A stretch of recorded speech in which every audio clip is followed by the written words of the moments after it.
People often say I march to the sound of a different drummer.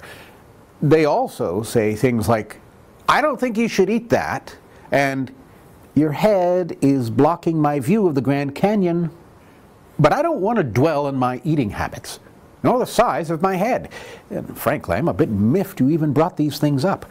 Instead, I'm deeply unsettled by my reaction, a reaction that's clearly out of step with the majority of the population, to a recent study that examined the so-called end of history illusion. In this study, researchers from Harvard and the University of Virginia queried more than 19,000 people and asked them how much they'd changed in the past decade and how much they thought they'd change in the next decade. The result? According to this study, people are good at realizing they've changed from their past selves, but usually fail to understand they're also going to change in the future. Or, as the researchers concluded, people, it seems, regard the present as a watershed moment at which they have finally become the person they will be for the rest of their lives. I find this puzzling, because like most people, I know I've changed a lot in the past 10 years or so. In fact, I'm reminded of this every morning when I try to squeeze into the pants I wore last year, or, on some days, last week.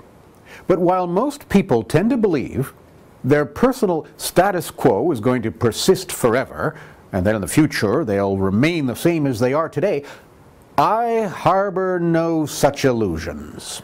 Because frankly, if I truly thought I'd be the same person in 10 years as I am today, I'd get my big fat head out of everybody's way and take a final flying leap into the Grand Canyon.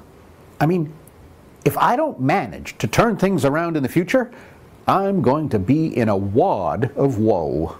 I steadfastly believe, for example, that sometime during the next 10 years I will A, finally work out this marriage thing, B, find a job that I'm good at, C, get the lawnmower fixed, and D, stick to a diet for more than 6 hours. The end of history illusion? Sorry, I don't subscribe to that. Instead, I am committed to deluding myself with the I'm going to get it together someday fantasy. And that's not going to change anytime soon.